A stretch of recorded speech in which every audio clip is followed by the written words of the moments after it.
तो हम लोग देखेंगे यूपी टेट जूनियर के इंग्लिश पेपर को।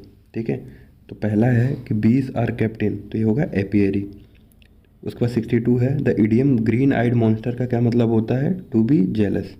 ठीक है, फिर आता है इसमें हमें कौन कहाँ पे आर्टिकल गलत यूज़ हुआ ये बताना है। तो इसका होगा ही इज़ ए नहीं एन होगा। ठीक है, भले यहाँ पे कॉन्सोनेंट है एम पर वॉवेल साउंड आता है। ठीक है, उसके बाद आता है 64 में, इसमें एक सही क्वेश्चन टैग पिक करना है। तो people should not drink and drive, तो शुड दे, ये होगा इसका सही आंसर, क्योंकि यहाँ पे शुड नॉट यूज़ हुआ है तो क्वेश्चन टैग में नॉट नहीं यूज़ होगा, तो शुड दे।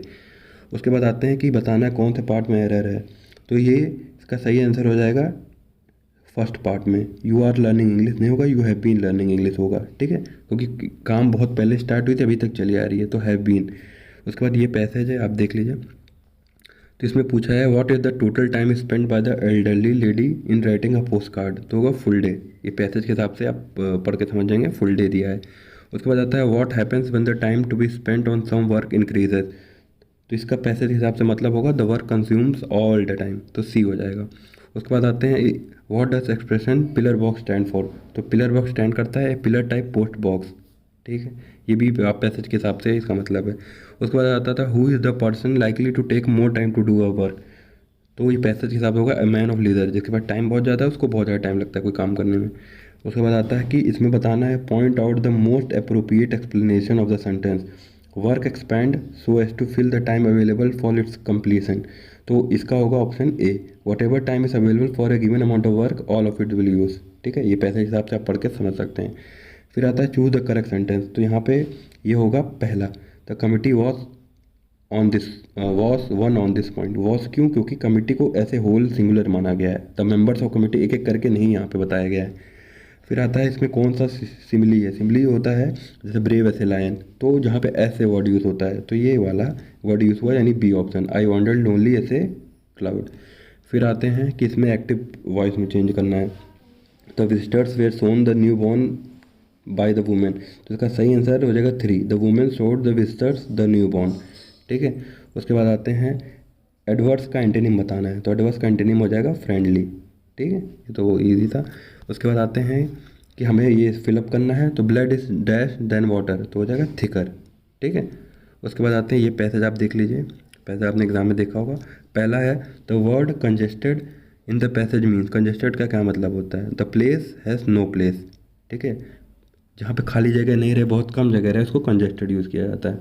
फिर आता है कि होवर, पैसेज में आपने पढ़ा होगा helicopter can hover while an aeroplane can not, तो होवर मतलब क्या होता है, तो होवर होता है stay at one place in the air, हवा में एक ही जगह पे स्थिर रहने को होवर कहा जाता है।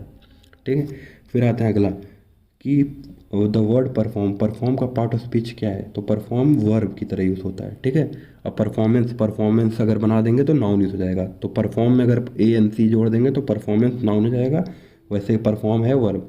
फिर आते हैं वॉइस हेलीकॉप्टर यूज एम्बुलेंस क्योंकि it reaches the inaccessible places easily. ठीक है, ये पैसेज के हिसाब से हमें आंसर देना है, वैसे तो आंसर कई सारे सही हो सकते हैं पर हमें पैसेज में बेस्ट ऑप्शन सी है। फिर आता है कि वेरी, ये वेरी वर्ड इसका पार्ट ऑफ स्पीच यानी ग्रामेटिकल कैटेगरी क्या है, तो वेरी एडवर्ब है क्योंकि ये वर्ब को वो क्वालिफाई करता है। फिर आते हैं the scientific study of insect, इसको बोलते हैं एंटोमोलॉजी। ठीक है, the scientific study of insects को एंटोमोलॉजी यानी ऑप्शन ए। इसके बाद आते हैं अगला, यहाँ पे हमें डायरेक्ट इसको करना है इंडायरेक्ट स्पीच को, I asked why he was looking through the hook keyhole, तो इसका होगा 3, why are you looking through the keyhole I said. ठीक है, ऑप्शन सी हो जाएगा। अगला है कि जो वर्ब ब्रैकेट में दिए हैं उनको प्रेजेंट टेंस में करना है, तो माई डॉटर नेवर राइट का हो जाएगा writes to me so I never know, no का तो नो ही रहेगा। व्हाट सी डू, डू का हो जाएगा व्हाट सी इज़ डूइंग, तो इसका आंसर 3 हो जाएगा। पहला तीनों क्यों नहीं होगा, क्योंकि देख लीजिए नो का न्यू तो बिल्कुल नहीं होगा प्रेजेंट में, ये भी नहीं होगा, ये भी नहीं, तो सिर्फ एक ही ऑप्शन बचता है 3। फिर आते हैं अगला, कैंटन केरियस का सिनोनिम बताना है, तो इसका होता है कॉरलथम। ये वर्ड आपको याद रखना चाहिए, हर एग्जाम में रिपीट होता है, तो इसका कैंटन केरियस का है कॉरलथम। अगला आता है कि pick out the sentence that has demonstrative adjective. ठीक है, डिमॉन्स्ट्रेटिव एडजेक्टिव क्या होता है, जिसमें दिस दैट यूज़ होता है, तो ये तो ऑप्शन 1 में मिल जाएगा आपको, दिस काइंड दिस वर्ड दिख गया, तो इससे आप पहचान सकते हैं बहुत ईजिली, तो ऑप्शन 1 हो जाएगा। फिर टू च्यू द कट, इसका क्या मतलब होता है, तो इसका मतलब होता है सी, टू मेडिएट का मतलब होता है टू च्यू द कट, तो ये 3 ऑप्शन हो जाएगा। अगला है 87, he was very much ashamed dash is mischief. तो असेम्ड आप ऑफ, असेम्ड के साथ ऑफ लगता है, ठीक है, असेम्ड ऑफ इज मिसचीफ।